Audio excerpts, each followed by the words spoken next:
Le 15 septembre 1914, à l'aube brumeuse qui se levait sur la Champagne, le capitaine Louis Breguet observait depuis son cockpit un spectacle que peu d'hommes avaient vu auparavant. Sous lui s'étendaient les lignes allemandes, des tranchées serpentant sur des kilomètres, des batteries d'artillerie dissimulées dans les bois, des colonnes de ravitaillement avançant vers le front. Et pour la première fois dans l'histoire de la guerre, ce qu'il voyait n'allait pas simplement être rapporté dans un compte-rendu écrit. Cela allait être transformé en mort immédiate pour l'ennemi. Breguet pilotait un des premiers avions de reconnaissance équipés d'une radio télégraphique sans fil. Son observateur, le lieutenant Marcel Nadeau, manipulait l'appareil encombrant installé à l'arrière du cockpit. Ensemble, ils s'apprêtaient à révolutionner la guerre moderne. Ils allaient créer ce que l'histoire militaire appellerait plus tard l'artillerie aérienne française. La France était en guerre depuis 6 semaines. L'armée allemande avait failli atteindre Paris. La bataille de la Marne avait stoppé l'avance ennemie, mais à un prix terrible. Des centaines de milliers d'hommes étaient tombés des deux côtés. Maintenant, les armées s'enterraient, creusaient des tranchées qui bientôt s'étendraient de la Suisse à la mer du Nord. Et dans cette nouvelle forme de guerre, l'artillerie était devenue reine.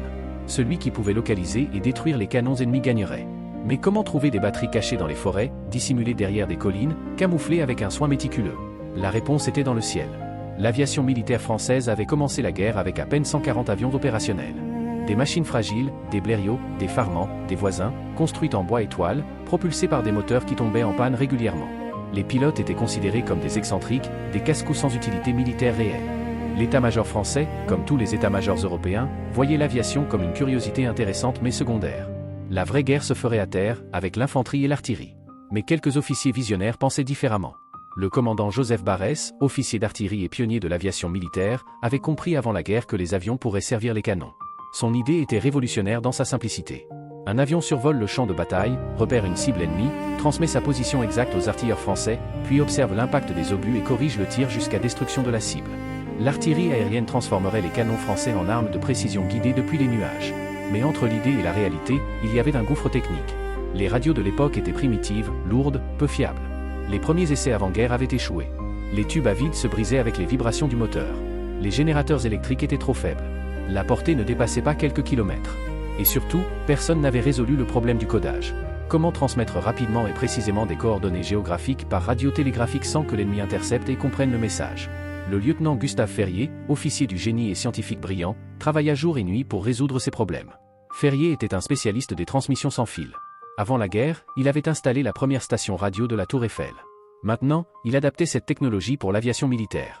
Il développa des radios plus légères, des antennes traînantes qui se déroulaient derrière l'avion, des systèmes de codage basés sur des grilles de coordonnées prédéfinies. Chaque progrès technique était payé en heures de travail acharné, en essais qui échouaient, en recommencements patients. En septembre 1914, le système était enfin prêt pour un test en conditions réelles.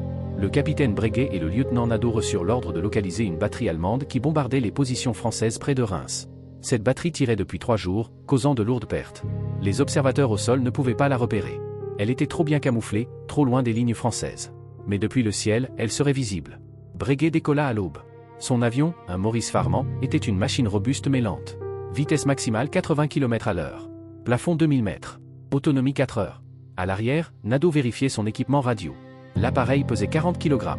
Il comprenait un émetteur, un récepteur, une batterie, une bobine d'induction et une antenne de 80 mètres qui traînait derrière l'avion comme une longue queue invisible.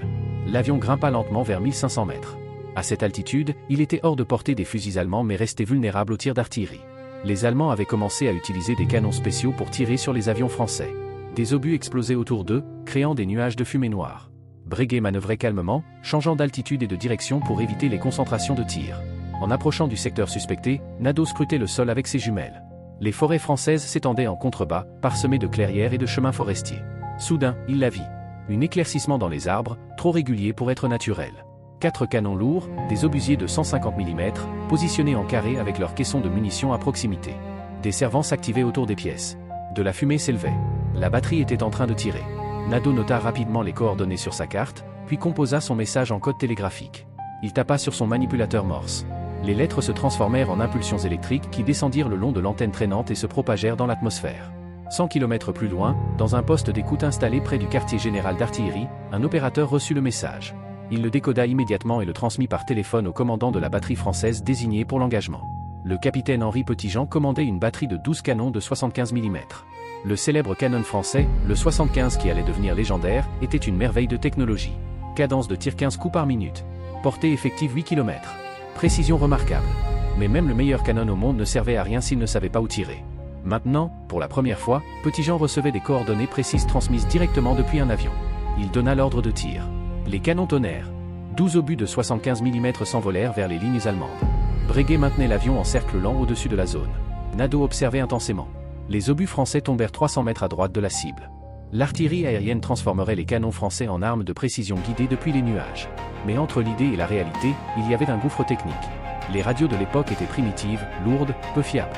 Les premiers essais avant-guerre avaient échoué. Les tubes à vide se brisaient avec les vibrations du moteur. Les générateurs électriques étaient trop faibles. La portée ne dépassait pas quelques kilomètres. Et surtout, personne n'avait résolu le problème du codage. Comment transmettre rapidement et précisément des coordonnées géographiques par radio télégraphique sans que l'ennemi intercepte et comprenne le message? Le lieutenant Gustave Ferrier, officier du génie et scientifique brillant, travailla jour et nuit pour résoudre ces problèmes. Ferrier était un spécialiste des transmissions sans fil. Avant la guerre, il avait installé la première station radio de la Tour Eiffel. Maintenant, il adaptait cette technologie pour l'aviation militaire. Il développa des radios plus légères, des antennes traînantes qui se déroulaient derrière l'avion, des systèmes de codage basés sur des grilles de coordonnées prédéfinies.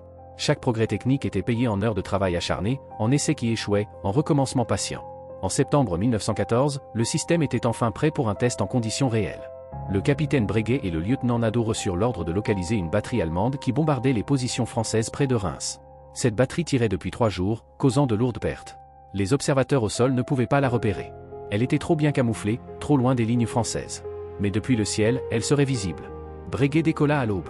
Son avion, un Maurice Farman, était une machine robuste mais lente. Vitesse maximale 80 km/h. Plafond 2000 mètres. Autonomie 4 heures. À l'arrière, Nadeau vérifiait son équipement radio. L'appareil pesait 40 kg. Il comprenait un émetteur, un récepteur, une batterie, une bobine d'induction et une antenne de 80 mètres qui traînait derrière l'avion comme une longue queue invisible. L'avion grimpa lentement vers 1500 mètres. À cette altitude, il était hors de portée des fusils allemands mais restait vulnérable aux tirs d'artillerie. Les Allemands avaient commencé à utiliser des canons spéciaux pour tirer sur les avions français. Des obus explosaient autour d'eux, créant des nuages de fumée noire. Breguet manœuvrait calmement, changeant d'altitude et de direction pour éviter les concentrations de tirs. En approchant du secteur suspecté, Nadeau scrutait le sol avec ses jumelles. Les forêts françaises s'étendaient en contrebas, parsemées de clairières et de chemins forestiers. Soudain, il la vit. Un éclaircissement dans les arbres, trop régulier pour être naturel. 4 canons lourds, des obusiers de 150 mm, positionnés en carré avec leurs caissons de munitions à proximité. Des servants s'activaient autour des pièces. De la fumée s'élevait. La batterie était en train de tirer. Nadeau nota rapidement les coordonnées sur sa carte, puis composa son message en code télégraphique. Il tapa sur son manipulateur Morse. Les lettres se transformèrent en impulsions électriques qui descendirent le long de l'antenne traînante et se propagèrent dans l'atmosphère. 100 km plus loin, dans un poste d'écoute installé près du quartier général d'artillerie, un opérateur reçut le message. Il le décoda immédiatement et le transmit par téléphone au commandant de la batterie française désigné pour l'engagement. Le capitaine Henri Petit-Jean commandait une batterie de 12 canons de 75 mm. Le célèbre canon français, le 75 qui allait devenir légendaire, était une merveille de technologie. Cadence de tir 15 coups par minute. Portée effective 8 km. Précision remarquable. Mais même le meilleur canon au monde ne servait à rien s'il ne savait pas où tirer. Maintenant, pour la première fois, Petit-Jean recevait des coordonnées précises transmises directement depuis un avion. Il donna l'ordre de tir. Les canons tonnèrent. 12 obus de 75 mm s'envolèrent vers les lignes allemandes. Breguet maintenait l'avion en cercle lent au-dessus de la zone. Nadeau observait intensément. Les obus français tombèrent 300 mètres à droite de la cible. Il recalcula, transmit la correction. Nouveau tir. Cette fois, 150 mètres trop court. Troisième correction. Nouveau tir. Les obus s'abattirent directement sur la batterie allemande. Les explosions détruisirent 2 canons immédiatement. Des servants furent tués ou blessés. Les survivants abandonnèrent leurs pièces et coururent vers les abris. En moins de 20 minutes, une batterie qui avait terrorisé les soldats français pendant 3 jours avait été réduite au silence. Et tout cela grâce à un avion, 2 hommes courageux, une radio capricieuse et l'ingéniosité française. Le succès de cette mission changea tout. Le haut commandement français comprit immédiatement qu'une nouvelle arme venait de naître. Le général Joseph Joffre, commandant en chef des armées françaises, ordonna le développement massif de l'artillerie aérienne. Il fallait former plus d'équipages, construire plus d'avions équipés de radios, créer des procédures standardisées, coordonner les actions entre l'aviation et l'artillerie. Le commandant Barès reçut carte blanche pour organiser ce nouveau service. Il créa des écoles spécialisées où les observateurs apprenaient à lire les cartes depuis les airs, à identifier les positions ennemies, à calculer les coordonnées avec précision. Les pilotes suivaient des entraînements intensifs pour apprendre à maintenir un vol stable pendant que leur observateur travaillait. Les artilleurs apprenaient à interpréter les corrections transmises par radio et à ajuster leurs tirs rapidement. Mais la guerre ne s'arrêtait pas pendant que la France perfectionnait son artillerie aérienne. Sur le front, les combats continuaient. Les Allemands lançaient attaque après attaque. L'armée française résistait, tenait, contre-attaquait. Et de plus en plus, l'artillerie aérienne faisait la différence. Le lieutenant Georges Guynemer était un de ces héros qui allait écrire la légende de l'aviation française. Guynemer avait 20 ans en 1914.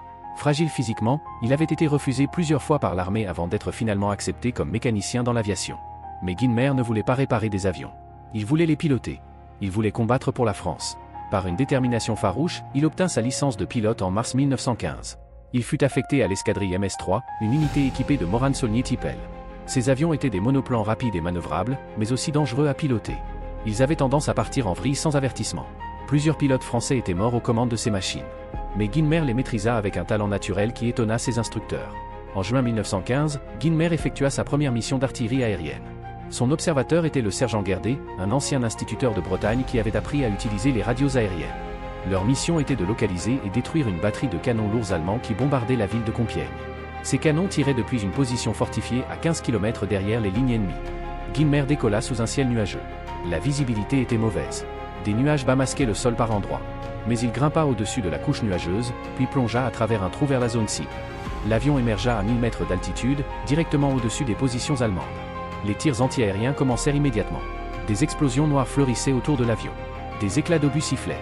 Guynemer manœuvrait calmement, zigzagant entre les nuages, descendant puis remontant, refusant d'offrir une cible stable aux artilleurs ennemis. Guerdet repéra la batterie. 6 canons de 210 mm, des monstres capables d'envoyer des obus de 100 kg à 20 km. Ces canons étaient protégés par des murs de béton. Des filets de camouflage dissimulaient leur position. Seules les lueurs des tirs les trahissaient. Guerdet transmit les coordonnées. La batterie française ouvrit le feu. Les premiers obus tombèrent trop loin. Guerdet corrigea. Deuxième salve. Encore trop loin, mais dans la bonne direction. Troisième salve. Les obus français commençaient à encadrer la cible. Quatrième salve. Un obus toucha un des canons allemands.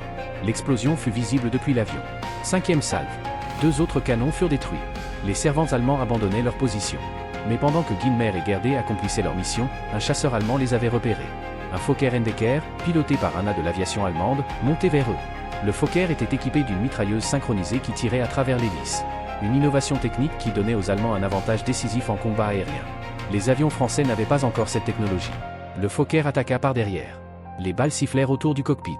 Une rafale perfora l'aile gauche. Une autre arracha une partie du gouvernail de direction. Guynemer réagit instinctivement. Il poussa le manche en avant. L'avion piqua vers le sol. Le Fokker le suivit. Guynemer tira sur le manche. L'avion remonta brutalement.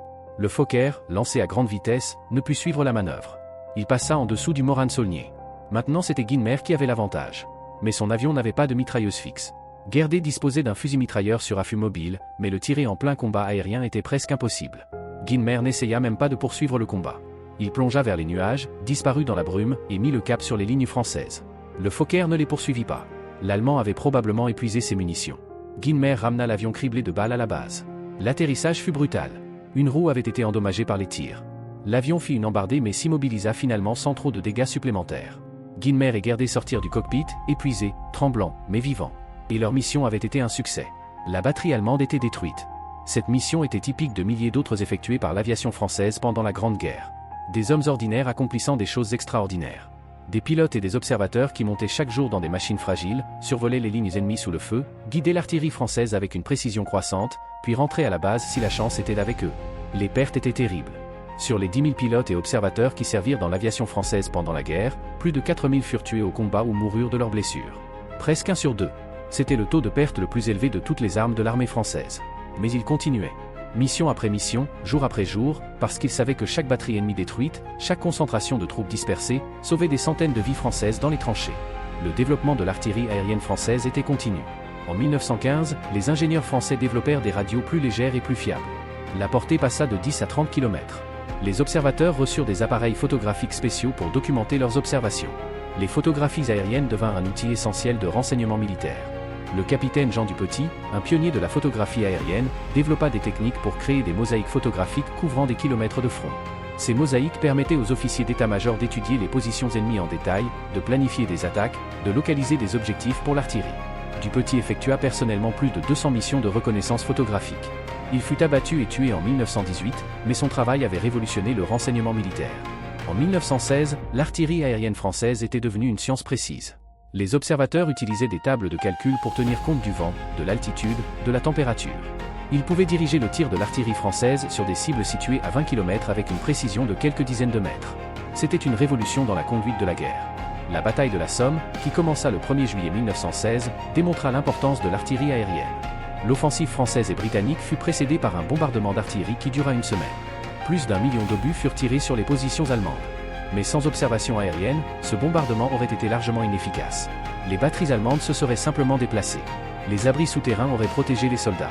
L'aviation française effectua des centaines de missions de réglage d'artillerie pendant la préparation de la Somme.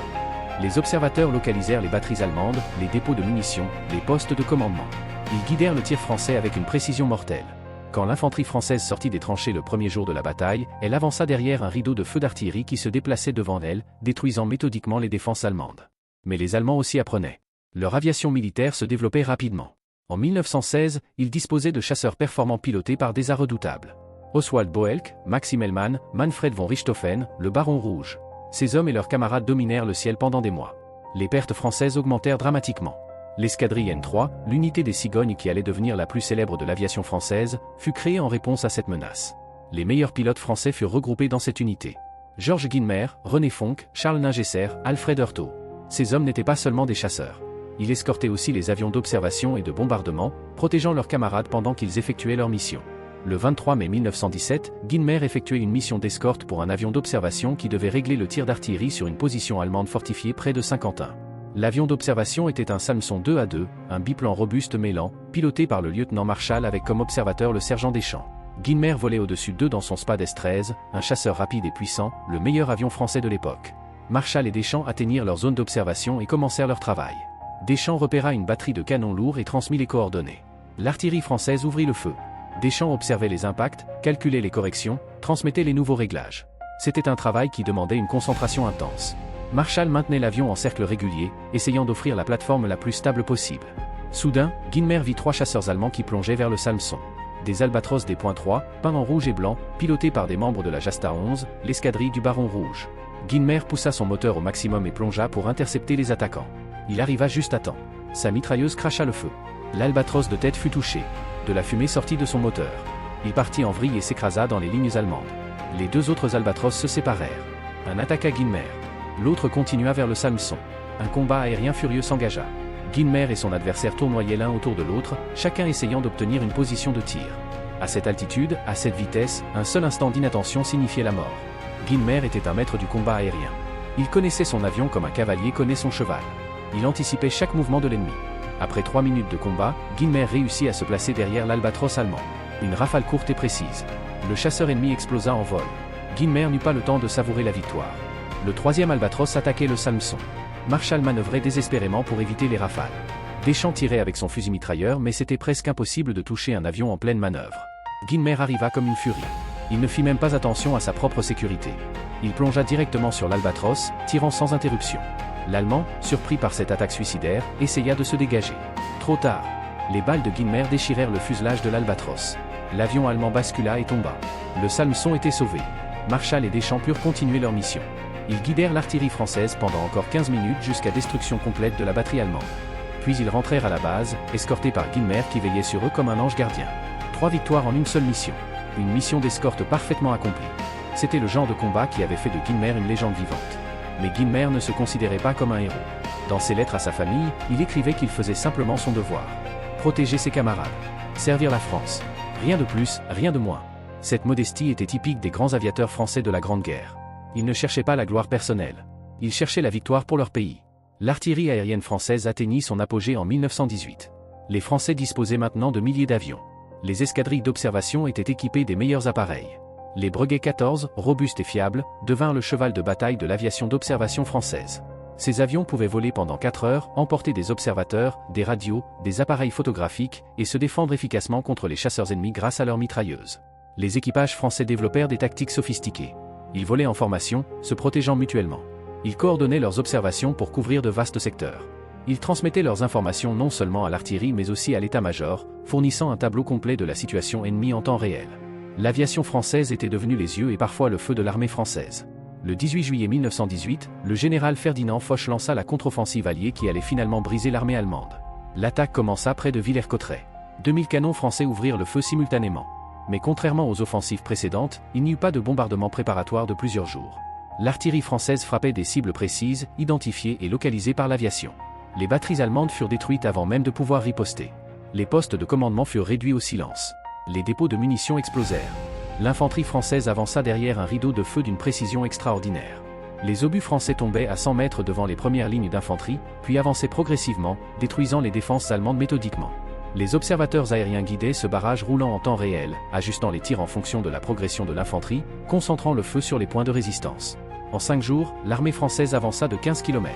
C'était une progression stupéfiante selon les standards de la Grande Guerre. Les Allemands, habitués à résister à des bombardements massifs mais imprécis, furent complètement dépassés par cette artillerie de précision guidée depuis les airs. Leurs lignes de défense, soigneusement préparées, furent pulvérisées avant même que l'infanterie française n'arrive. Le général Ludendorff, commandant en chef de l'armée allemande, écrivit plus tard dans ses mémoires que le 18 juillet 1918 fut le jour le plus noir de la guerre pour l'Allemagne. Il attribua la défaite allemande en partie à la supériorité de l'artillerie française et à l'excellence de l'observation aérienne française. Pour la première fois dans la guerre, les Allemands avaient été battus non pas par le nombre mais par la technique et la précision. L'offensive alliée continua. Les Allemands reculaient sur tous les fronts. En septembre, ils avaient perdu tout le terrain gagné pendant leurs offensives du printemps.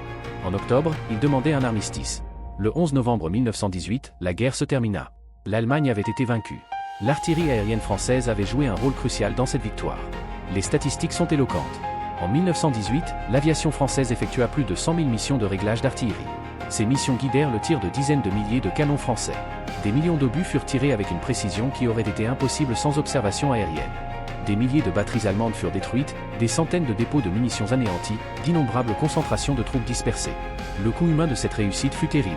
4317 aviateurs français furent tués pendant la Grande Guerre. Des milliers d'autres furent blessés, mutilés, marqués à vie par ce qu'ils avaient vu et vécu. Georges Guynemer lui-même disparut en septembre 1917, abattu au-dessus de la Belgique. Son corps ne fut jamais retrouvé. Il avait 54 victoires confirmées et 22 ans. La France entière pleura sa mort. Mais leur sacrifice n'avait pas été vain. L'artillerie aérienne française, née dans l'urgence de la guerre, développée par des hommes visionnaires, perfectionnée par des équipages courageux, avait révolutionné la conduite de la guerre. Les principes établis par Barès, Ferrier et leurs camarades sont encore enseignés aujourd'hui dans toutes les académies militaires du monde. L'observation aérienne et le guidage de précision sont maintenant des éléments fondamentaux de toute opération militaire moderne. L'histoire a retenu les noms des grands as de la chasse. Guynemer, Fonck, Ningesser. Ces hommes étaient des héros mérités. Mais il faut aussi se souvenir des équipages d'observation. Les pilotes anonymes qui volaient jour après jour dans des avions lents et vulnérables. Les observateurs qui manipulaient leurs radios fragiles sous le feu ennemi. Les photographes qui prenaient leurs clichés pendant que les éclats d'obus sifflaient autour d'eux. Ces hommes n'avaient pas la gloire des chasseurs, mais ils avaient la satisfaction de savoir que leur travail faisait directement la différence sur le champ de bataille. Le lieutenant Marcel Nadeau, qui avait participé à la première mission réussie d'artillerie aérienne en septembre 1914, survécut à la guerre. Il retourna à sa vie civile comme professeur de physique à Lyon. Il ne parlait jamais de ses exploits de guerre. Quand on lui demandait ce qu'il avait fait pendant la Grande Guerre, il répondait simplement qu'il avait servi dans l'aviation. Ce n'est qu'après sa mort, en 1952, que sa famille découvrit qu'il avait reçu la Légion d'honneur et la Croix de guerre avec palme pour son rôle dans le développement de l'artillerie aérienne. Le capitaine Louis Breguet, le pilote de cette première mission, continua après la guerre dans l'aviation civile et industrielle. Sa compagnie, Breguet Aviation, devint un des plus grands constructeurs aéronautiques français. Les avions Breguet servirent l'armée française pendant des décennies. Mais Breguet lui-même disait toujours que son plus grand accomplissement n'était pas d'avoir construit des avions, mais d'avoir contribué à créer l'artillerie aérienne qui avait aidé à sauver la France. Le commandant Joseph Barès, le visionnaire qui avait imaginé l'artillerie aérienne avant même que ce soit techniquement possible, termina la guerre comme général. Il fut un des architectes de la reconstruction de l'aviation militaire française dans les années 20. Il insista toujours sur l'importance de la coopération entre l'aviation et les autres armes. L'aviation n'était pas une force indépendante, disait-il, mais un multiplicateur de puissance pour toute l'armée. Cette vision influença profondément la doctrine militaire française. Le lieutenant Gustave Ferrier, le génie technique qui avait résolu les problèmes pratiques de la radio aérienne, devint après la guerre un des scientifiques les plus respectés de France. Il fut élu à l'Académie des sciences. Il contribua au développement de la radiodiffusion française. Mais il restait modeste sur ses accomplissements pendant la guerre. La science, disait-il, n'a pas de patrie, mais les scientifiques en ont une. Et quand la France avait eu besoin de ces scientifiques, ils avaient répondu présent. L'héritage de l'artillerie aérienne française dépasse largement le cadre militaire. C'était une des premières applications pratiques de ce qu'on appellerait plus tard la guerre de l'information. Voir l'ennemi, comprendre ce qu'il fait, transmettre cette information rapidement à ceux qui peuvent agir, coordonner les actions de multiples unités en temps réel. Ces concepts, révolutionnaires en 1914, sont maintenant au cœur de toute opération militaire moderne. La Grande Guerre fut appelée la guerre de l'artillerie. Des millions d'obus furent tirés. Des centaines de milliers d'hommes moururent sous le feu de l'artillerie. Mais sans l'aviation pour guider ses canons, l'artillerie n'était qu'un instrument aveugle, frappant au hasard, gaspillant des munitions, tuant rarement les bonnes cibles. L'artillerie aérienne française transforma ses canons aveugles en armes de précision mortelle. Les Allemands développèrent aussi leur propre artillerie aérienne, mais toujours avec un retard sur les Français. Les Britanniques adoptèrent rapidement les méthodes françaises. Les Américains, quand ils entrèrent en guerre en 1917, apprirent directement des Français. La France avait été pionnière et était restée leader dans ce domaine crucial jusqu'à la fin de la guerre. Aujourd'hui, quand les armées modernes parlent de frappe de précision, de guerre réseau-centrée, de coordination interarmes en temps réel, elles utilisent des concepts qui ont leurs racines dans l'artillerie aérienne française de la Grande Guerre. Les technologies ont changé. Les radios télégraphiques ont été remplacées par des satellites.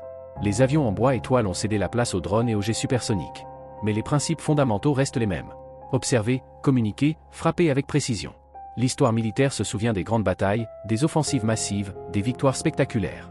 Mais derrière chaque victoire, il y a des innovations techniques, du travail patient, des hommes qui ont résolu des problèmes pratiques un par un. L'artillerie aérienne française fut une de ces innovations qui changèrent le cours de la guerre. Pas spectaculaire, pas glorieuse, mais absolument décisive. Les hommes qui créèrent et perfectionnèrent l'artillerie aérienne française ne cherchaient pas la gloire. Ils cherchaient à servir leur pays de la manière la plus efficace possible. Ils prenaient les technologies disponibles, aussi imparfaites soient-elles, et les adaptaient pour résoudre des problèmes militaires concrets. Ils acceptaient des risques terribles, montant jour après jour dans des machines fragiles, survolant un champ de bataille où la mort pouvait venir de n'importe quelle direction. Et ils le faisaient parce qu'ils savaient que leur travail sauvait des vies françaises. C'est cet esprit qui mérite d'être célébré. Pas seulement le courage au combat, bien que ce courage fût réel et admirable. Mais aussi l'ingéniosité technique, la persévérance face aux échecs, la volonté de s'adapter et d'innover, la détermination de faire fonctionner quelque chose qui n'avait jamais été fait auparavant. C'était l'esprit français à son meilleur. Créatif, pragmatique, courageux, déterminé. Quand la guerre se termina en novembre 1918, l'aviation militaire française était la plus puissante et la plus performante du monde. Des milliers d'avions, des dizaines de milliers d'hommes entraînés, des techniques éprouvées au combat, une doctrine claire. Et tout cela avait été créé en 4 ans, pendant que la nation luttait pour sa survie. C'était un accomplissement remarquable. Les anciens combattants de l'artillerie aérienne française se réunissaient chaque année pour commémorer leurs camarades tombés. Ils parlaient peu de leurs exploits.